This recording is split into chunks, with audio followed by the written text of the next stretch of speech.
একটি প্রশ্ন আমি সবসময় সম্মুখীন হই যে স্যার আমি আইএলটিএস রিডিংটাতে ভালো করার জন্য কি পরিমাণ ভোকাবুলারি শিখবো বা কি পরিমাণ ভোকাবুলারি শিখলে আসলে আমি আইএলটিএস রিডিংয়ে ভালো করতে পারবো। তো একটা কথা আসলে আমরা নেটে পাই, নেটে সার্চ করলেও পাই, বা আমরা একটা কথা জানি বা প্রচলিত আছে যে নর্মালি আইএলটিএসে একটু ভালো ফলাফল করতে গেলে 6.5-এর উপরে 7 বা 7.5 পেতে গেলে মোটামুটি 5 থেকে 6 হাজার বা 7 হাজার ভোকাবুলারি জানতে হবে। এখন কথা হচ্ছে যে এই শব্দটা, এই যে কথাটা আমি বললাম, এই কথাটা শোনার সাথে সাথেই মানে অনেক স্টুডেন্টই আছে সাথে সাথে ভোকাবুলারি মুখস্থ করা শুরু করে দেয়। ওকে, ঠিক আছে, ভোকাবুলারি শিখতে হবে, ভোকাবুলারি মুখস্থ করে দিই। এবং আমি এমনও অনেক স্টুডেন্ট পেয়েছি যারা হচ্ছে যে মানে একেবারে দেদারসে ভোকাবুলারি মুখস্থ করতেছে, তারপরে লিখে যাচ্ছে, মুখস্থ করছে, লিখে যাচ্ছে।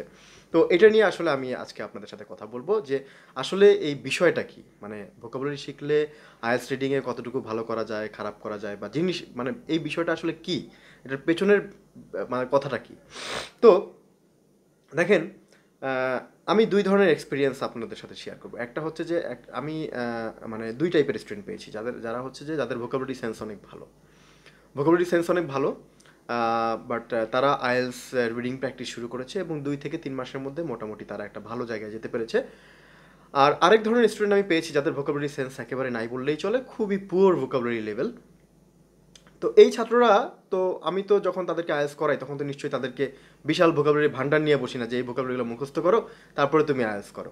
তার মানে অবশ্যই তাকে ভোকাবুলারি শেখার মানে পরামর্শ থাকে, কিন্তু আমরা স্ট্র্যাটেজির উপরেই সবচাইতে বেশি গুরুত্ব দিই বা স্কিলের উপরে বেশি গুরুত্ব দিই। তো মানে কেন এটা দিই, কেন আসলে তাদেরকে ভোকাবুলারি না শিখিয়ে বা ভোকাবুলারি উপরে জোর না দিয়ে কেন সরাসরি স্ট্র্যাটেজির উপরে জোর দেওয়া হয়, তার পেছনের যে মৌলিক কারণটা সেটা হচ্ছে যে ভোকাবুলারি যদি আপনি জানেন বা ভোকাবুলারি যদি আপনার যথেষ্ট জানা থাকে, সিনোনিম জানা থাকে, এইটা একটা অ্যাডভান্টেজ। মাথায় রাখবেন, আইএলটিএস রিডিং সলভ করার ক্ষেত্রে এটা একটা অ্যাডভান্টেজ।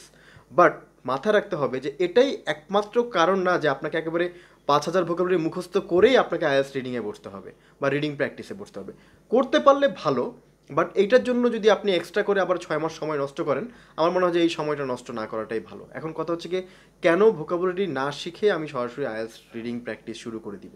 এর কারণটা হচ্ছে, আপনি যদি ধরেন, আমি আপনাকে একটা সিম্পল একটা মানে স্ট্যাটিস্টিক্স দেখাই। সেটা হচ্ছে যে আহ, আপনি আইএলটিএসের কোশ্চেনগুলো যেগুলো আছে, আপনি ধরেন আইএলটিএসের 1 থেকে 15 পর্যন্ত বই আছে, প্রতিটা বইয়ে 4টা করে টেস্ট আছে, জিটি সহ 6টা টেস্ট। বাট আমি ধরলাম আপনি একাডেমিক পরীক্ষার্থী, তাহলে 4টা করে টেস্ট, আর জিটি পরীক্ষার্থী হলে 2টো করে টেস্ট আছে। তাহলে একটা বইয়ে যদি 4টা টেস্ট থাকে, তাহলে 10টা বইয়ে প্রায় 40টা টেস্ট, আরও 5টা বইয়ে প্রায় 20টা টেস্ট, তার মানে নিয়ারলি অ্যাবাউট প্রায় 60 টেস্ট আপনার আছে। 60 টেস্ট মানে হচ্ছে প্রতিটা টেস্টে 3টা করে প্যাসেজ থাকে, তার মানে 3 6 18, মানে 180টা প্যাসেজ আপনাকে সলভ করতে হবে। আপনি নিজে একটু হিসাব করে দেখেন তো, যদি আপনি 180টা প্যাসেজ সলভ করতে যান, ওই প্যাসেজ সংক্রান্ত যে সকল ভোকাবুলারিগুলো আছে সেগুলোর উপরে কি আপনার আইডিয়া কি ক্রিয়েট হবে না হবে না? অবশ্যই হবে, অবশ্যই অবশ্যই হবে। আপনি যখন ওই 180টা প্যাসেজ যখন আপনি সলভ করতে যাবেন, 180টা প্যাসেজ সলভ করতে যেয়ে আপনি দেখবেন যে এর উপরে যে আননোন ভোকাবুলারিগুলো আছে একবারে না জেনে তো আর আপনি পারবেন না। করতে যেয়ে দেখবেন যে অনেক শব্দ আপনি জানেন না, সেই শব্দগুলোকে ডিকশনারি থেকে বের করে আপনি যখন এগুলো সলভ করা শুরু করবেন, আস্তে আস্তে আপনার সেই মানে সক্ষমতাটা, রিডিং স্কিলটা কিন্তু ধীরে ধীরে বাড়বে। একটা জিনিস মাথায় রাখবেন যে আমি এর আগেও আমার রিডিংয়ের একটা ভিডিওতে বলেছিলাম যে একজন মানুষ, রিডিং স্কিল জিনিসটা কি।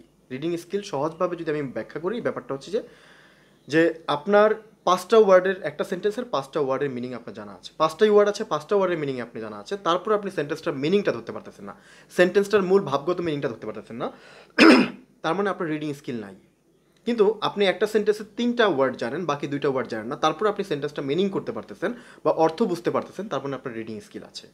তার মানে দেখেন, এটা কিন্তু পরিপূর্ণ ভোকাবুলারির সাথে সম্পর্কিত না। একজন 5টা শব্দই জানে কিন্তু সে সেন্টেন্সের মিনিং করতে পারতেছে না, তার রিডিং আন্ডারস্ট্যান্ডিং স্কিলটা নাই।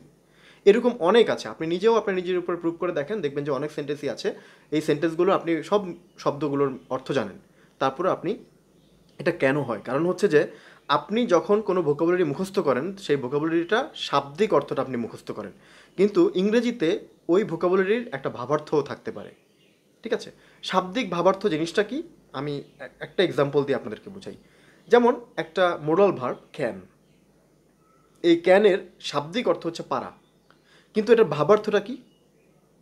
সামর্থ্য, রাইট? কিন্তু আপনি কিন্তু ক্যানের অর্থ সামর্থ্য বলছেন না, ক্যানের অর্থ হচ্ছেন পারা। মানে আমি কাজটি করতে পারি, I can do the work. আমি কাজটি করতে পারি, I can do the work, এটা ভাবার্থটা কী দাঁড়ালো? আমার এই কাজটি করার সামর্থ্য আছে। এখন কেউ যদি বলে যে আমার এই কাজটি করার সামর্থ্য আছে, এটাকে তুমি প্রকাশ করো, তাহলে আপনাকে ক্যান দিয়েই প্রকাশ করতে হবে। কারণ এটা ছাড়া আপনার কাছে অল্টারনেট আরও অনেকগুলো ওয়ে আছে, বাট আপনি প্রথমত ক্যান দিয়ে এটাকে প্রকাশ করবেন। এখান থেকে আমি আপনাদেরকে বুঝিয়ে দিলাম যে আপনি যখন রিডিং কোশ্চেন সলভ করা শুরু করবেন, দেখবেন যে সেন্টেন্সের ভিতরে আপনি যে ওয়ার্ডটার মিনিং যেভাবে জানেন, ওই সেন্টেন্সের ভিতরে ওই ওয়ার্ডটার মিনিং কিন্তু ওইভাবে হচ্ছে না, অন্য কোনোভাবে ওয়ার্ডটার মিনিং হয়ে যাচ্ছে। মানে আপনি শিখেছেন এই ওয়ার্ডটার মিনিং একটা, কিন্তু ওই সেন্টেন্সের ভিতরে ওই ওয়ার্ডটা মিনিং দিচ্ছে ভিন্ন কিছু। আর ইংরেজিতে প্রচুর ফ্রেজ থাকার কারণে ফ্রেজে যে সমস্যাগুলো হচ্ছে, একটা ওয়ার্ডের সাথে একটা প্রিপোজিশন যুক্ত হয়ে গেলে সেই ওয়ার্ডটার মিনিংটাই কিন্তু পরিবর্তন হয়ে যাচ্ছে। যেমন যদি একটা এক্সাম্পল দিই, লুক ফর, খোঁজা, কিন্তু লুক মানে তো তাকানো, তাই না? লুক আফটার, দেখাশোনা করা, কিন্তু লুক মানে কি? তাকানো। তাহলে লুক, তাকানো, তাকানোর সাথে কিন্তু দেখাশোনা করার কোনো সম্পর্ক নেই। তারপরও লুকের পরে আফটার দিলে কিন্তু এটার মিনিংটা হয়ে যাচ্ছে দেখাশোনা করা। তাহলে প্রশ্ন হচ্ছে যে আপনি এইভাবে কত শিখবেন? হ্যাঁ, আমি অবশ্যই বলবো যে আপনি ভোকাবুলারি শিখেন, কিন্তু এর মানে এই না যে আপনাকে একমাত্র ভোকাবুলারি নিয়েই পড়ে থাকতে হবে। আপনি নর্মালি যদি আপনার আইএলটিএস থাকে টার্গেট, তাহলে আপনি নর্মালি আপনি রিডিং প্র্যাকটিস শুরু করে দেন। যদি কোচিংয়ে ভর্তি হওয়ার থাকে কোচিংয়ে ভর্তি হন, যদি নিজে নিজে করার থাকে নিজে নিজে করেন। সব বিষয়ে আমি মোটামুটি আপনাদেরকে গাইডলাইন দিয়েছি আমার এই চ্যানেলে। আমার ভিডিওগুলো দেখলে আমার মনে হয় যে আপনারা খুব ভালো একটা আইডিয়া করতে পারবেন। তো সুতরাং যারা ধরে বসে আছেন যে ভোকাবুলারি শিখে তারপরে আইএলটিএস প্র্যাকটিস শুরু করবো, বিলিভ মি, তারা অনেক সময় নষ্ট করে ফেলতেছেন, অনেক সময় নষ্ট করে ফেলতেছেন। এই সময় নষ্ট করার কোনো মানে হয় না। যাদের আইএলটিএস প্রিপারেশন নেওয়া দরকার, তারা বেসিকটা ইমপ্রুভ করে আইএলটিএস প্রিপারেশন শুরু করে দেন। যদি বেসিক খারাপ থাকে, বেসিক যদি ভালো থাকে তাহলে সরাসরি আইএলটিএস প্রিপারেশন শুরু করে দেন। এবং এই যে প্রিপারেশন নিতে নিতে দেখবেন আপনার অনেক শব্দ জানা হয়ে গেছে, অনেক শব্দার্থ জানা হয়ে গেছে, এবং সাথে আপনি ওই যে আন্ডারস্ট্যান্ডিং যে ক্যাপাসিটিটা, সেটা কিন্তু আপনার অনেক বাড়বে। তো এটা আসলে প্র্যাকটিস করতে করতে হবে। এমন হয়ে যাবে, এমন একটা সময় যখন আপনি টোটাল প্র্যাকটিস শেষ করবেন, আইএলটিএস পরীক্ষা দেওয়ার আগে আগে আপনি খেয়াল করে দেখবেন যে আপনার ভিতরে যে স্কিলটা গ্রো করেছে, সেটা হচ্ছে যে একটা সেন্টেন্সের ওয়ার্ড টু ওয়ার্ড যদি আপনাকে মিনিং করতে দেয়, আপনি কিন্তু পারবেন না। কিন্তু যদি বলে যে এই সেন্টেন্সটার দ্বারা কী বুঝাইছে, আপনি কিন্তু বলতে পারবেন। এটাই আমাদের দরকার, যে এই সেন্টেন্সটা দ্বারা কী বুঝিয়েছে, এই মিনিংটা আমাদের করা দরকার। সুতরাং এই জায়গাটাতে নজর দিয়ে সবাই শুধুমাত্র ভোকাবুলারির দিকে নজর না দিয়ে আপনি সরাসরি আইএলটিএস রিডিং যেটা প্র্যাকটিস করা, সেই রিডিংটা প্র্যাকটিস শুরু করে দেন। এটা আপনার জন্য হেল্পফুল হবে। আর এছাড়া যদি বেসিকটা ইমপ্রুভ করতে চান, তাহলে আপনি হয়তো নিউজ পেপার পড়া বা রিডিং ম্যাগাজিন পড়া বা যে কোনো জিনিস পড়ার উপরে আপনি জোর দিতে পারেন। কারণ ভোকাবুলারি শেখার চাইতে আপনি পড়ে পড়ে ভোকাবুলারি শেখাটা ভালো। ধরেন আপনি একটা আর্টিকেল পড়তেছেন, এখানে আপনার যে আননোন ভোকাবুলারিগুলো আছে সেগুলো শেখা ভালো সরাসরি ভোকাবুলারি বই থেকে বা কোনো একটা ডিকশনারি থেকে ভোকাবুলারি শেখার চাইতে। কারণ আপনি তো জানেন না আসলে কী ধরনের ভোকাবুলারি আপনি ফেস করতে যাচ্ছেন, আর শব্দের তো শেষ নেই।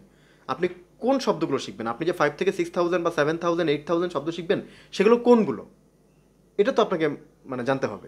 তাহলে আপনি যেখানে ঠেকবেন সেখান থেকে শেখাটাই ভালো। এই কারণে বলবো যে রিডিং, যাদের ভোকাবুলারি যদি শেখার ইচ্ছা হয়, তাহলে জার্নালগুলো পড়া শুরু করে দেন, এখান থেকে ভোকাবুলারি শিখেন। আর যারা আইএলটিএস প্রিপারেশন নেবেন, তারা সরাসরি আইএলটিএস প্রিপারেশন নেওয়া শুরু করেন। আশা করি যে আপনার ভোকাবুলারি খুব বেশি বা খুব বড় ধরনের কোনো ব্যারিয়ার হবে না। অ্যাডভান্টেজ অবশ্যই এটা আপনার জন্য, বাট এটা অনেক বড় ব্যারিয়ার না। হয়তো যার ভোকাবুলারি ভালো হয় তার হয়তো 3 মাস লাগতেছে, আর যার ভোকাবুলারি অত ভালো না তার ক্ষেত্রে হয়তো বা সময় লাগতেছে 6 মাস। ঠিক আছে, কিন্তু আপনি তো ভোকাবুলারি শেখার পেছনেই 6 মাস সময় নষ্ট করে ফেলতেছেন। তাহলে কী দরকার শুধু শুধু এই বাড়তি সময়টা দেওয়ার? ঠিক আছে, তো ডিয়ার ভিউয়ার্স, আমার এই ভিডিওটি যদি ভালো লাগে বন্ধুদের সাথে শেয়ার করে দিবেন। আর আপনি আমার চ্যানেল নতুন হয়ে থাকলে অবশ্যই চ্যানেলটি সাবস্ক্রাইব করে দিবেন। নেক্সট ভিডিওটি দেখার আমন্ত্রণ জানিয়ে আজকে এখানে শেষ করছি। Thank you very much.